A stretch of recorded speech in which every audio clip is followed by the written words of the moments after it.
Immanuel versus Ritu. తప్పు ఎవరిదనిపించింది? నాకైతే రీతుదో తప్పు అనిపించింది. అండ్ వీళ్ళిద్దరికన్నా ముందు తప్పు రాముదనిపించింది. రాము దగ్గర నుంచి రీతు బొమ్మలు తీసేసుకుంటున్నా సరే రాము సైలెంట్గా ఉండడం అయితే కరెక్ట్ కాదనిపించింది. తన బొమ్మలని రీతు తీసేసుకోవడం వల్ల ఇమ్మాన్యుయల్ అది నచ్చక రాము రాతుడికైతే తన బొమ్మలు ఇచ్చాడు. రాము రాతుడు బొమ్మలు రీతు తీసుకోవడం కరెక్ట్ కాదని చెప్పి ఇమ్మాన్యుయల్ రీతుకు డిస్కషన్ జరిగింది. ఈ డిస్కషన్ లో రీతు చాలా మాటలు అయితే అన్నది. ఈ డిస్కషన్ లో రీతు ఇమ్మాన్యుయల్ ని ఒక మాట అన్నది, నువ్వు రేలంగి మావయ్య అయిపో అనగానే ఇమ్మాన్యుయల్ కూడా వెంటనే రీతుని నువ్వు రేలంగి అత్త అయిపో అనడం. వీళ్ళిద్దరికి ఇంత సీరియస్ గా డిస్కషన్ జరుగుతుంటే ఆ డైలాగ్స్ విని నాకైతే కామెడీ అనిపించింది. కానీ ఈ డిస్కషన్ లో అయితే నాకు రీతుతో తప్పు అనిపించింది.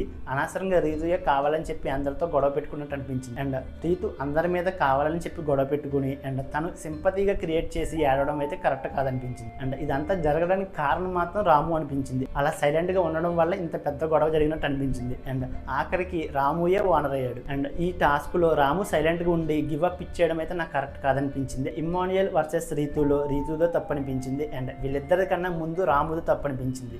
మీకేమనిపించిందో వీడియోని లైక్ చేసి కామెంట్ చేయండి.